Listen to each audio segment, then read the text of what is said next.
제가 오늘 이 자리에 쓸 때 많은 것을 물어보기도 하고 많은 것을 검색해 보기도 했습니다. 그 중에 하나가 잔기침을 할 경우에 이것이 영향을 미치는가를 생각을 해봤습니다. 그랬더니 대부분 전문가의 이야기는 사람이 손에 만약에 상처가 났을 때 3살이 돋을 때쯤 되면은 가려움과 마찬가지로 이 코로나19 확진이 지나고 난 다음에 잔기침이 있는 것은 전염성을 나타내는 것이 아니라 새로운 살이 돋아나는 것과 똑같다고 이야기를 했습니다. 뿐만 아니라 혹 제가 여러분들에게 설교하는 과정 속에서 잔기침을 좀 한다 할지라도 크게 염려하지 않아도 된다는 것을 좀 많은 것을 듣고 그리고 이 자리에 서게 되었습니다. 오늘 대표 기도를 해주실 때 우리 권사님께서는 제일 먼저 전능하신 주님 이랬습니다. 이것을 히브리어로 한다면 엘샤다이라고 이야기합니다. 엘샤다이라는 뜻이 무슨 뜻이냐면 충분하다는 뜻입니다. 하나님 한 분이면 충분하다는 것입니다. 그런데 하나님 한 분이면 충분하다는 것을 언제 우리가 느낄 수 있는가? 평화 시에는 느끼지를 못합니다. 그러나 내가 몸이 아프다든지 아니면은 나에게 고난이 있을 때 우리는 나도 모르게 하나님 앞에 기도를 하게 됩니다. 그 이유는 그분은 충분자이시기 때문입니다. 그분이 내 문제를 해결해 줄 수 있다라는 그런 엘샤다이, 전능하신 분이라는 것을 내가 믿기에 우리는 때때로는 습관적으로 또 때때로는 믿음을 가지고 하나님을 찾게 된다는 것이죠. 그리고 또한 오늘 대표 기도를 해주실 때 저희들은 부족하지만 주님의 자녀로 삼아주시니 감사합니다. 여러분, 오늘 말씀이 이 부분이 나오게 될 것입니다.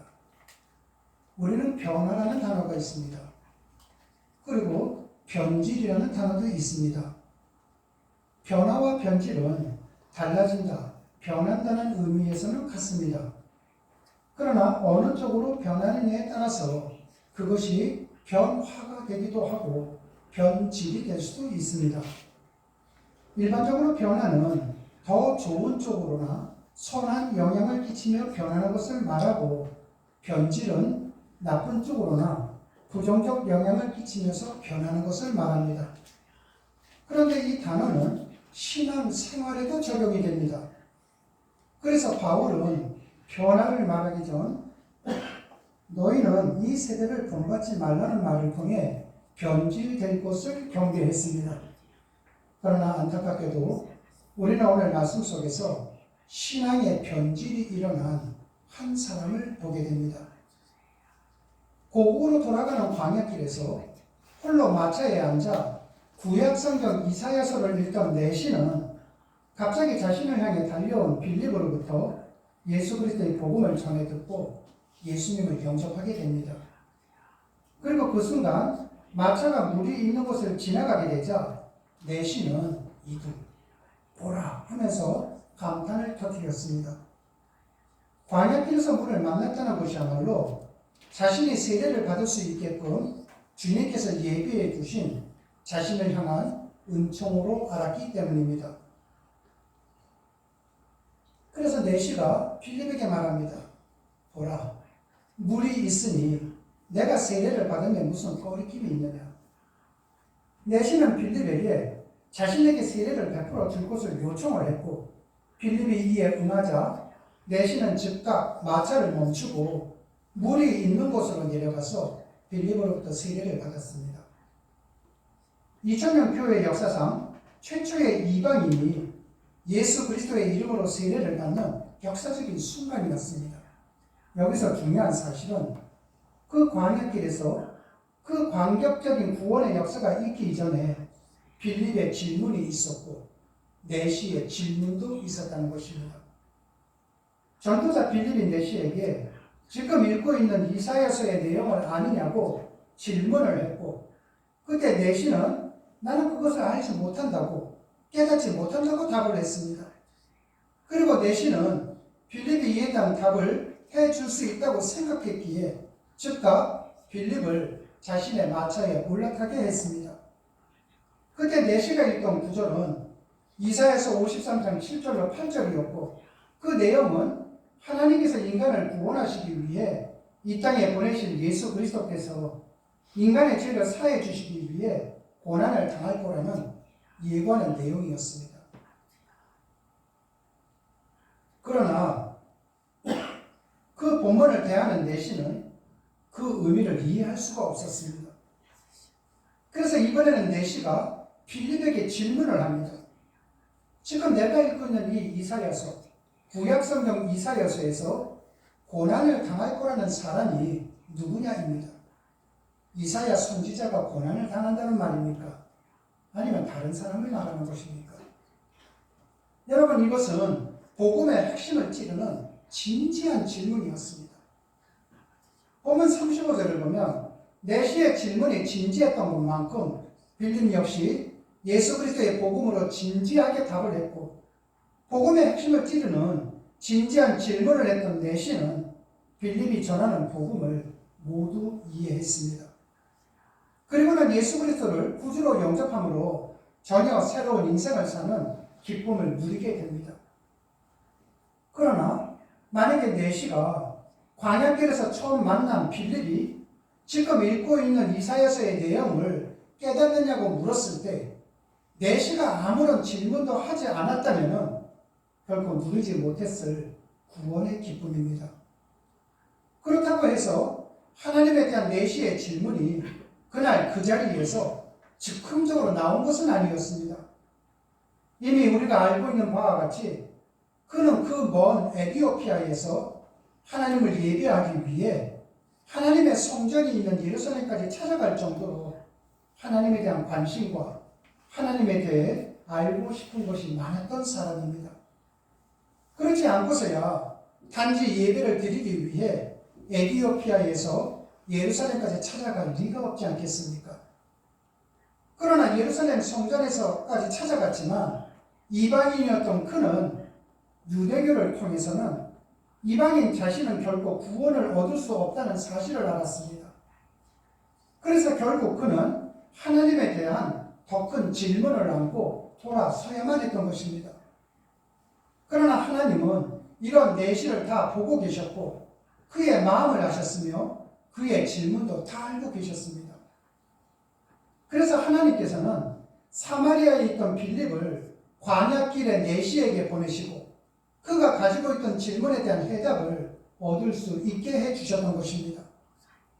그리고 내시는 하나님은 유대인만의 하나님이 아니라 예수 그리스도 안에서는 자기와 같은 이방인도, 아프리카 흑인도, 저주받은 함의 후손인 구스인도, 거세당한 내시도 하나님의 존귀한 자녀가 될 수 있다면 답을 얻었던 것입니다. 여러분, 유대교는 지금도 자기들만 구원을 얻는다고 생각을 합니다. 그래서 유대교는 선교를 안 해요. 유대교는 전도를 안 합니다. 그렇다고 해서 그들의 말이 맞는 것은 아니죠. 성경 말씀뿐만이 아니라 유전이라든지 유물이라든지 역사라든지 모든 걸 보았을 때 여러분, 유대교의 그 교리는 맞지가 않다는 것이 제가 목사기들의 말씀을 드리는 것이 아니라 카톨릭을 비롯해서 이슬람교를 비롯해서 모든 종교에서 공통적으로 하는 이야기입니다. 그리고 39절은 그렇게 세례를 받은 내시가 기쁘게 길에 갔음을 전해주고 있습니다. 그 이후에도 내시의 마음에는 여러 가지 다른 질문이 생겨났겠지만 그때마다 하나님은 말씀을 통하여 그리고 성령님의 조명하신 가운데 답을 주셨을 것이고 그는 경건한 믿음 생활을 이어갔을 것입니다. 또한 그가 질문한 횟수와 깊이만큼 그의 믿음은 깊어지고 성숙해졌을 것입니다. 여러분, 이런 의미에서 여러분이 참되고 성숙한 그리스도인으로 살아가기를 원하신다면 여러분들도 질문들을 하셔야만 됩니다. 빌립처럼 주위에 연약한 성도들의 신앙을 세워줄 수 있는 질문들을 하셔야만 됩니다. 하나님, 어떻게 하면 돈 벌 수 있나요? 하나님, 어떻게 하면 병 고칠 수 있나요? 하나님, 어떻게 하면 우리 자식이 잘 될 수 있나요? 하나님, 어떻게 하면 시험을 잘 볼 수 있나요? 여러분, 이러한 유치한 질문을 이야기하는 것이 아닙니다. 믿음이 연약한 자들이 질문을 통해 자신을 보게 만들어주고 질문을 통해 그들이 주님을 향할 수 있도록 만들어주려면 됩니다. 그리고 믿음이 어리다고 생각하는 분들께서는 교회의 재직들이나 목사에게 질문을 하십시오. 신앙생활의 자세를 물으시고 성경 속에 궁금한 내용들을 물으셔야만 됩니다. 내가 어떻게 교회에서 신앙생활을 해야만 합니까? 어떻게 내가 헌신적이고 충성적인 봉사를 할 수 있겠습니까? 성경 속에 궁금한 내용들도 물으셔야 됩니다. 여러분들이 혹 침례를 받았거나 세례를 받으셨다면 기도를 통해서 하나님께 묻는 자가 되셔야만 됩니다. 하나님 앞에서 내가 지금 성도다운 삶을 살고 있는지를 물으셔야만 됩니다. 하나님, 내가 지금 그리스도인으로서 바른 길을 걸어가고 있습니까? 질문을 하셔야만 됩니다. 내가 어떻게 주님과 교회를 위하여 살아야 할지를 물으십시오. 내 주위의 불신가족이나 지인을 위해 내가 무엇을 하며 살아야 할지를 물으십시오. 훗날 주님 앞에 섰을 때 부끄럽지 않게 하기 위해 내가 항상 무엇을 해야 할지를 하나님께 묻는 자가 되셔야만 됩니다. 지금 내가 교회와 교우들을 위해 무엇을 해야 할지를 물으셔야만 됩니다. 살아계신 하나님께서는 우리의 모든 질문에 대해 하나님의 때에 하나님의 방법으로 반드시 답을 해주실 것입니다. 질문하는 사람만 답을 얻을 수 있고 질문이 진지한 만큼 진지한 답을 얻게 된다는 것입니다. 구약 성경의 예레미야가 하나님 앞에 질문을 했습니다. 하나님, 이 세상에 못된 사람들이 잘 살고 있습니다. 하나님을 믿는 사람들이 더 힘들고 있습니다. 하나님을 믿지 않는 사람들은 행복해 보이는데 하나님을 믿는 사람들은 불행하게 보입니다. 하나님을 믿지 않는 사람들은 건강한데 하나님을 믿는 사람들은 아픕니다.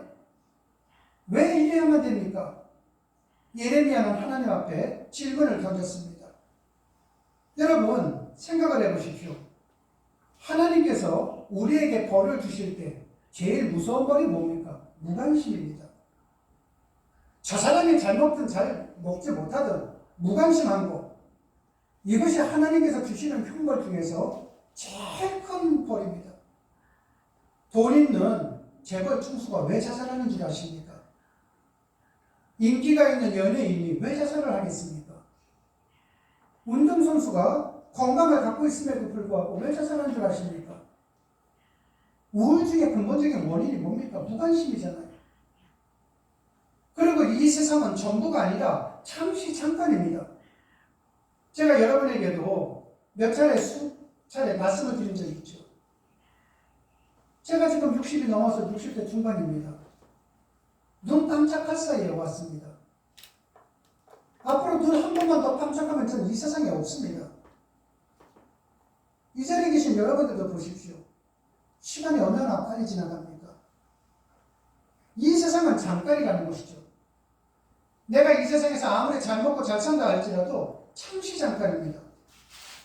그래서 하나님께서는 그렇게 질문하는 예레미야에게 이렇게 말씀하십니다.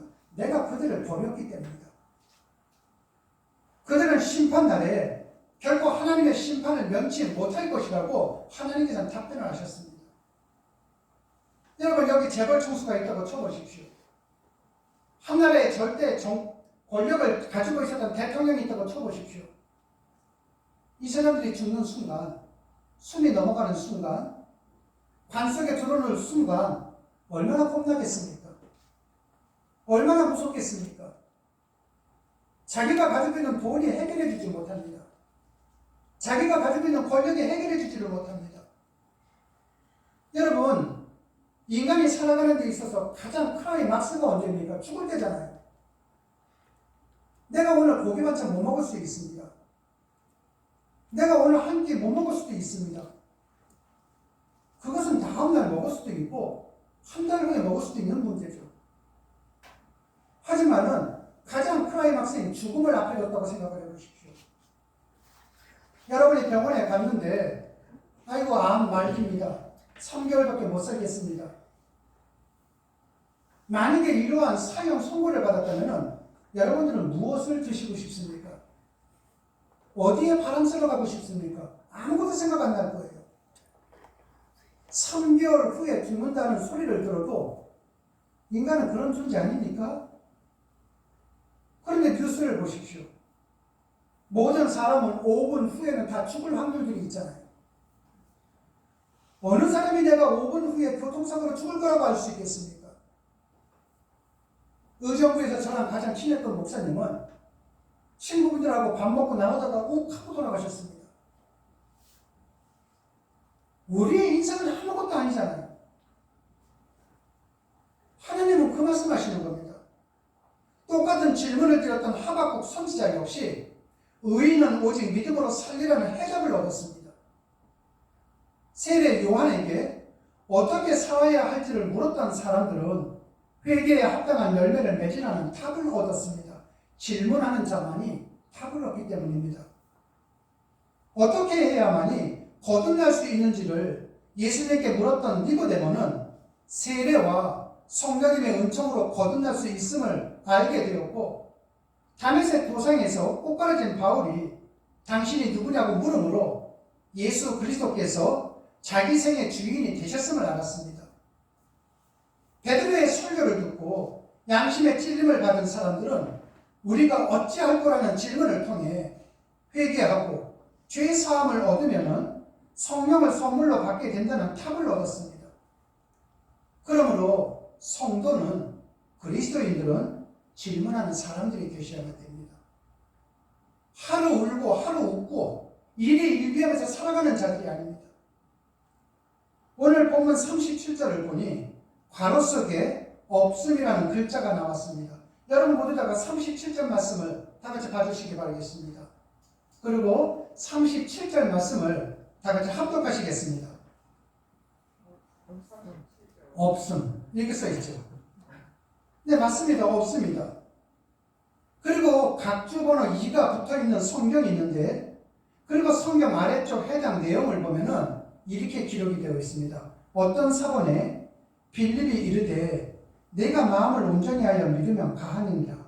대답하여 이르되 내가 예수 그리스도께서 하나님의 아들인 줄 믿노라가 있음이라고 기록되어 있습니다. 한마디로 내시가 세례를 받기 전에 빌립과 내시 사이에 간단한 신앙 고백, 문답이 있었다는 의미입니다. 그러나 우리가 지닌 성경은 그 구절이 없어요. 제외하고 있습니다.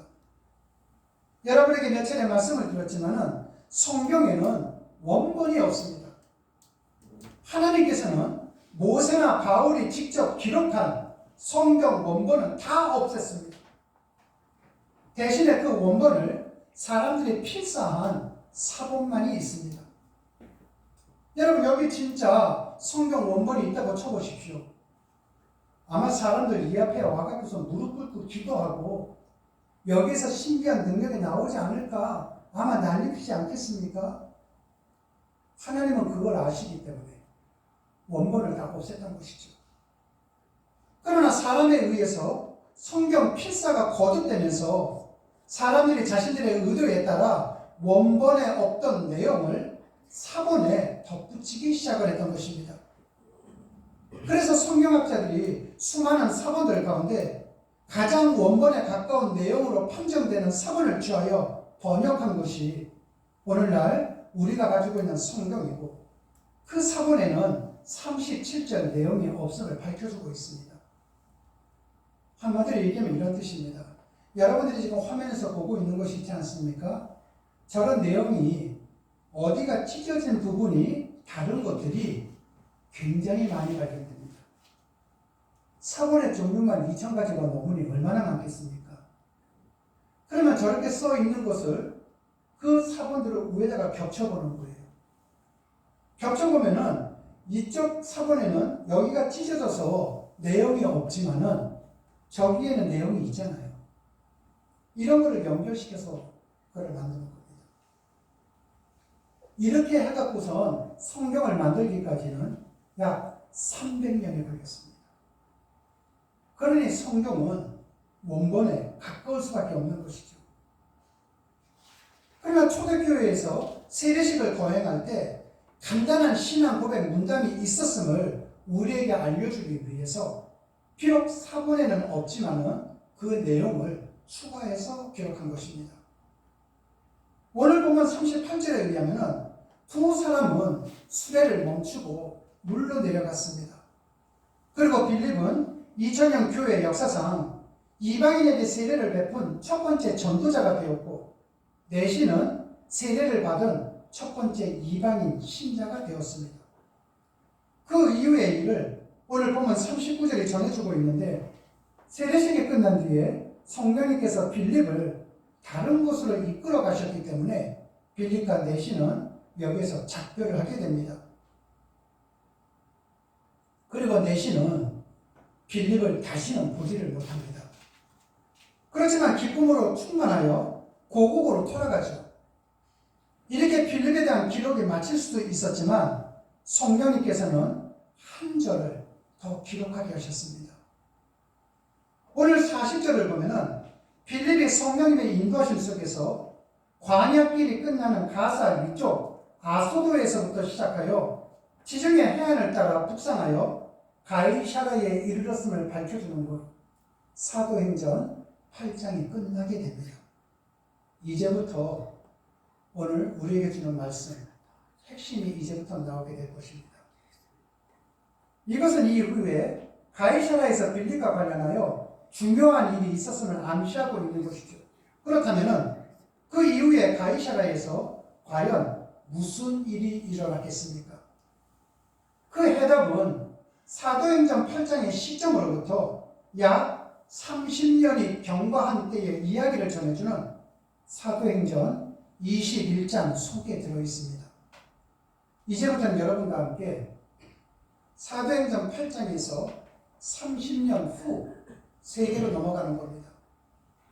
사도행전 21장 8절에서 14절을 보면은 10년 동안 3번에 걸친 선교 여행을 마친 바울 일행이 예루살렘을 거쳐 로마로 향하기 위해 가이사라에 도착했을 때 바울 일행은 빌립의 집에 거하게 됩니다. 사도행전 8장에서 가이사라에 이르렀던 빌립은 그곳에 정착하여 30년 동안 살고 있었고, 사도 바울과는 평소에 친밀한 관계를 맺고 있었던 것입니다. 사도행전 21장은 빌립에게 장성한 딸이 4명이나 있었음을 밝혀주고 있습니다. 그러니까 사도행전 8장의 빌립이 20대 청년이었다면 사도행전 21장의 빌립은 가이사라에 정착해 장성한 자식을 4명이나 둔 50대 가장이었습니다. 마침 바울 일행이 빌립의 집에 머무는 동안 유명한 선지자 아가보가 그 집을 방문하게 됩니다. 그리고 선지자 아가보는 바울을 보는 즉시 성령님의 감동에 의해 바울이 예루살렘에서 유대인들에게 결박당하여 투옥될 곳을 그 자리에서 예언을 하게 됩니다. 이에 빌립을 비롯한 빌립 가족과 바울 일행은 바울에게 예루살렘으로 가지 말 것을 울면서 권합니다. 그러니까 이 모습을 본다면 이런 모습이 되는 겁니다. 선지자 아가보가 빌립의 집에 갔을 때 바울이 있는 겁니다. 거기서 이야기합니다. 성령님께서 지금 감동을 주셨습니다. 바울이 혹 그 위로 로마로 올라간다면 바울은 투옥을 당할 것이고 매를 맞을 것이고 죽을 것입니다. 여러분, 이 부분에 대해서 우리가 한 차례 생각해 본 적이 있었죠. 만약에 어떤 선지자가 와서 우리가 있는 자리에 와서 이렇게 얘기하는 겁니다. 안재범 목사가 이제 어디로 가게 되면은 거기에 있는 사람들에게 맞아 죽을 것이다. 그럼 여러분들은 어떻게 하시겠습니까? 목사님 가면 안 돼요. 하지 않겠습니까? 그런데 이때 바울이 보인 반응이 사도행전 21장 3절 말씀입니다. 우리 한번 합독해 보실까요? 바울이 대답하되 여러분이 어찌하여 울어 내 마음을 상하게 하느냐. 나는 주 예수의 이름을 위하여 결박하느니라. 이르기를 주를 똑똑하고 하려니라. 아멘. 여러분, 좀 전에 말씀드렸던 것처럼 지금 이 선지자 아가보가 했을 때에 바울을 제외한 빌립 집사를 포함해서 그곳에 있는 사람들은 아가보 선지자의 그 예언을 이렇게 받아들였습니다. 얘들아, 너희들이 하는 바울이 가는 길은 결박당하는 길이다. 바울 올라가면 투옥당할 것이다. 바울이 올라가면 고난당할 것이다. 그래 너희들이 막아야 되지 않겠니? 너희들이 사랑하고 존경하는 저 바울 예루살렘으로 올라가지 못하도록 저 앞길을 막아줘야 되지 않겠니? 다른 사람들은 그렇게 받아들였습니다. 그러나 사도 바울은 그렇지는 않았습니다.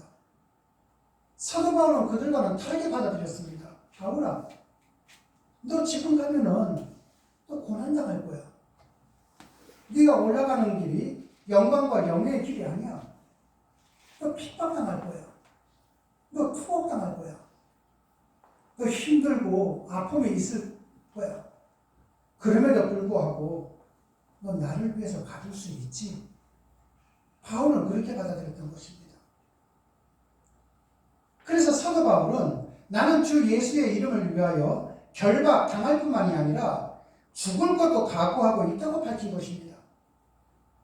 조금 전에 말씀을 드렸던 것처럼 똑같은 한 사람의 예언 앞에서 어떻게 이처럼 양자의 반응이 확연하게 구별될 수 있겠습니까? 왜 그와 같은 일이 하필이면 가이사랴에 있는 빌립의 집에서 일어났겠습니까? 그 해답을 알기 위해 우리는 다시 사도행전 8장으로 되돌아와야만 됩니다. 사도행전 8장의 빌립은 오직 주님의 말씀에 순종해서 유대인들이 인간으로 취급하지 않던 사마리아 사람들을 찾아갔습니다. 그들에게 복음을 전했습니다. 빌립 한 사람으로 인해서 온 사마리아 성이 복음화되었습니다. 만약에 빌립이 그곳에서 머문다면 빌립은 일평생토록 존경받는 영적 지도자로 살아갈 수 있었을 것입니다. 이처럼 빌립이 자기 안위를 꾀할 수 있는 순간에 성령님께서 어떻게 하셨습니까? 그를 그곳에서 불러내어서 사마리아에서 70여 킬로나 떨어져 있는 죽음과 절망의 광야길로 가라고 명령을 하셨습니다. 분명히 빌립은 여기에 있으면은 이제 인생을 편하게 보낼 수 있습니다. 그런데 하나님께서는 그 빌립을 거기에 정착하게 한 것이 아니라 다른 곳으로 보내셨다는 것입니다. 그리고 그 광야길에 이르러서 빌립은 내시를 만나게 됩니다. 성령님께서 그 내시를 향해 나갈 것을 명령하셨습니다. 이 당시에는 자동차가 없습니다. 모든 것이 걸어야만 되거든요. 그러므로 70여 킬로미터를 건너라고 심신이 지쳤을 것이 분명함에도 빌립은 내시를 향해 걸어가지 않고 달려나갔습니다. 그리고 그 광야길에서 내시에게 복음을 전하고 그에게 예수 그리스도의 이름으로 세례를 베풀었습니다. 그리고 성령님께서 또다시 그를 지중해 연안을 따라서 가이사랴에 이르기까지 이끌어 가셨습니다. 그러나 빌립은 단 한 번도 성령님 앞에서 자기 안위를 꾀한 적이 없었습니다. 그에게 있어서 성령님의 명령은 삶의 목적이었기에 그는 철저하게 성령님 인도하심에 차기를 맡겼습니다. 그만큼 그는 지혜롭고 믿음이 있는 사람이었습니다. 그러나 세월이 30년이나 흘러 가이사랴에 정착한 빌립은 이미 더 이상 예전의 빌립이 아닙니다. 성령님께서 자신의 삶을 온전히 맡겨드리는 믿음의 사람은 더 이상은 아닙니다. 그는 성령님의 명령보다도 자기 안위과 지켜야 할 자기 자신을 고수하는데 자기의 중심을 더 바치는 사람이 되어버렸습니다. 그는 성령님의 말씀을 인간의 안위를 꾀하기 위한 수단 정도로 여기는 사람이 되었습니다. 한마디로 말해서 빌립의 삶 속에 예수 그리스도의 십자가는 실종되고 말았습니다. 그리스도인의 삶 속에 예수 그리스도의 십자가가 상실되면 남은 것은 자기 안위과 자기의 권리만을 탐하는 추악한 인간의 모습밖에 더 있겠습니까? 그래서 옛날 빌립 같았으면 그러한 위험한 길이라도 바울에게 나와 함께 가자고, 같이 가자고 나섰을 빌립이 오히려 어떻게 했습니까? 바울 보고 가지 말라고. 신앙생활 그렇게 어렵게 하지 말라는 겁니다. 여러분, 이건 지금 바울과 빌립의 문제만이 아니죠. 우리의 문제입니다.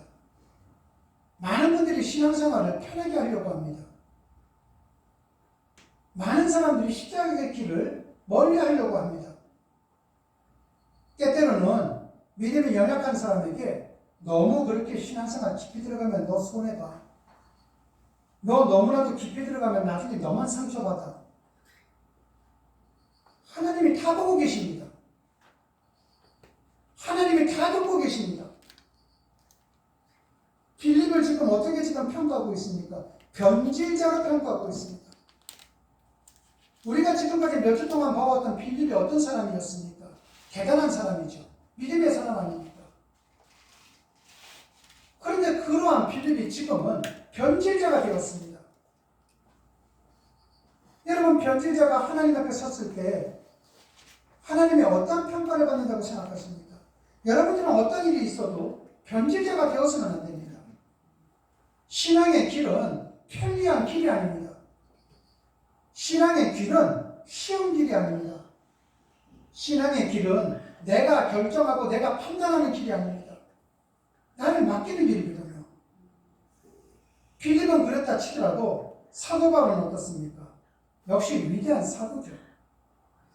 사도행전 9장에서 예수님의 부르심을 받은 바울은 그 이후 사도행전 21장에서 가이사랴의 빌립의 집에 이르기까지 근 30년 동안 초지일관하게 성령님의 이끄심에 자기의 삶을 맡기며 살아갔습니다.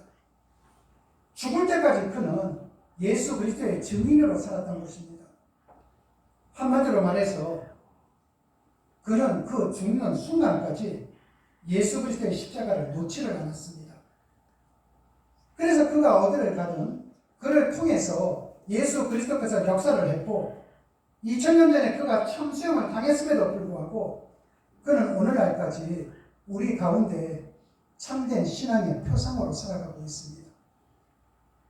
가이사랴 빌립의 집에서 있었던 이 이야기, 오늘 우리에게 두 가지 중요한 교훈을 주고 있습니다. 첫째는요, 신앙의 정체는 정체가 아니라 신앙의 퇴보를 의미하는 것입니다. 이번에 우리 이 건물에 금요일날 물이 나오지를 않았습니다. 물이 나오지를 않았는데 물이 나오지 않으니 뭐 장사고 뭐고 하니 건물에서는 아무것도 할 수가 없었습니다. 이 안에 들어가면 모터가 있는데 28년 동안 썼던 모터 2개가 다 망가진 겁니다.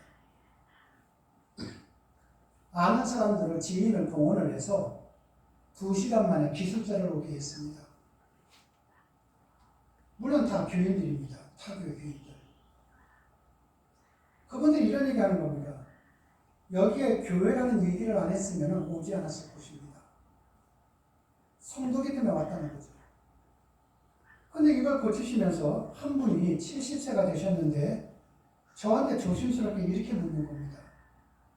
목사님은 정광훈 목사님에 대해서 어떻게 생각하십니까? 제가 다시 질문을 했습니다.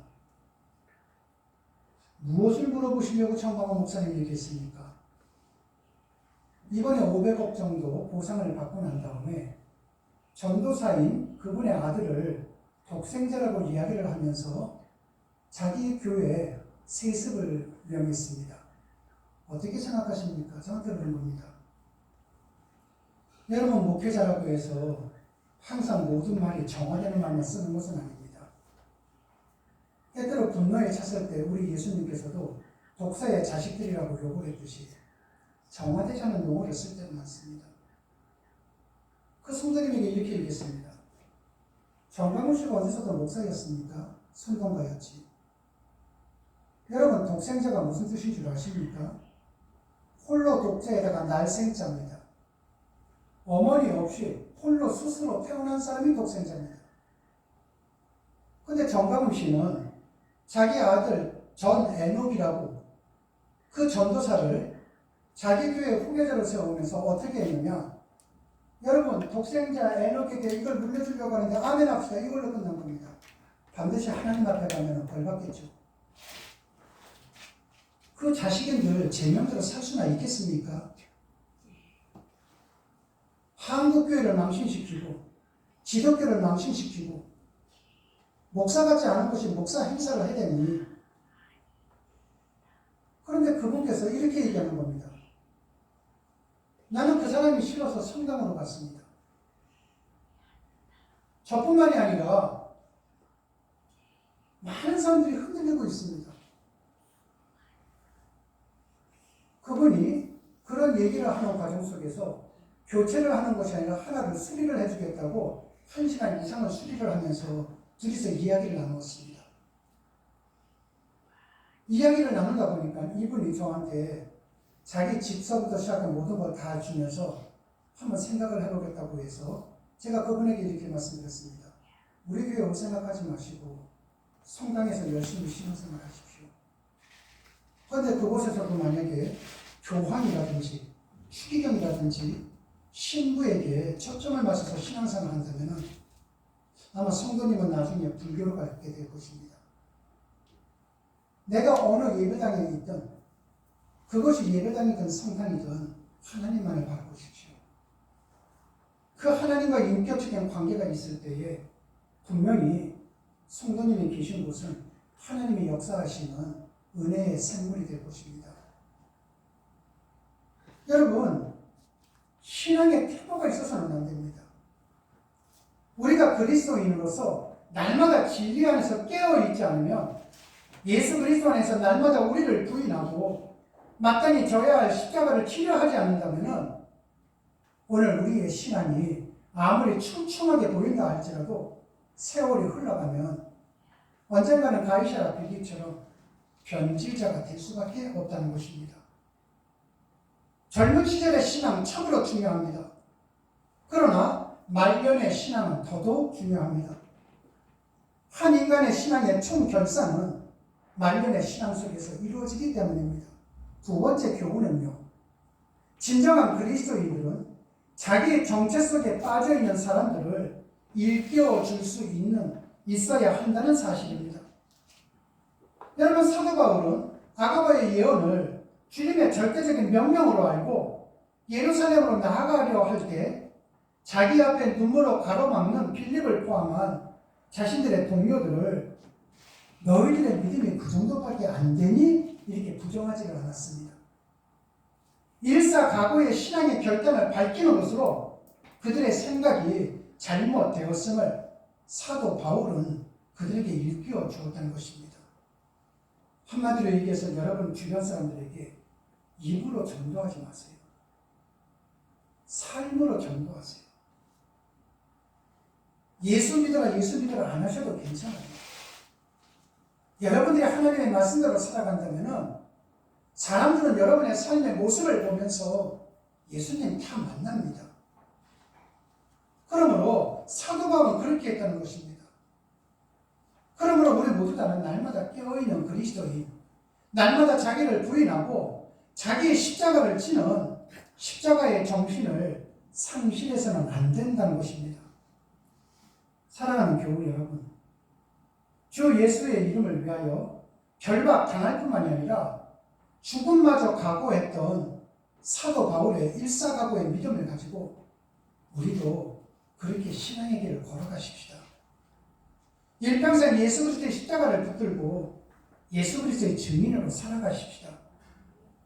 그것이 나를 살리는 길이요, 내 가정을, 내 가족을 살리는 길이요, 내 주위의 사람을 살릴 뿐만이 아니라 그때 말이 우리는 진정한 비정교의 지킴이가 될 수가 있다는 것입니다. 한 가지 이야기를 드리고 마도록 하겠습니다. 오늘 대표 기도를 해주셨던 권사님께서 이렇게 기도하셨습니다. 주님이 주신 능력으로 섬기는 교회에서 충성하기를 원합니다. 이제 교회 안에서도 충성하는 모습을 보이는 여러분들이 되시기를 주님의 이름으로 축원합니다. 기도하시겠습니다. 사랑의 주님, 젊은 시절의 빌립은 성령님의 온전한 도구였습니다. 그래서 그가 가는 곳마다 생명의 역사가 일어났습니다. 그러나 가이사라에 정착한 말년의 빌립은 성령님을 자기 안위를 누리기 위한 수단으로 생각하는 어리석은 사람이 되었습니다. 하지만 주님께서는 사도 바울을 통해 빌립의 잘못을 일깨워 주셨습니다. 사랑의 주님, 우리의 신앙이 우리가 지닌 것으로 인해 한순간이라도 정체되고 퇴보되지 않도록 우리를 도와주시옵소서. 우리의 신앙을 자랑하는 어리석음을 범하지 않도록 도와주시옵소서. 우리가 자랑할 것은 오직 예수 그리스도의 십자가뿐임을 잊지 말게 도와주시옵소서. 십자가 앞에서 우리 자신을 부단히 부인하는 깨어있는 그리스도인으로 살아가게 도와주시옵소서. 그래야 우리로 인해 우리가 서 있는 곳에 언제나 주님의 생명이 충만하게 도와주시옵고 주님이 오시는 날까지 이 땅에서 바른 교회가 무엇인지를 보여주는 교회 지킴이의 역할을 겸손하게 감당하는 우리가 되게 도와주시옵소서. 주님 고맙습니다. 예수님 이름으로 기도드렸습니다. 아멘.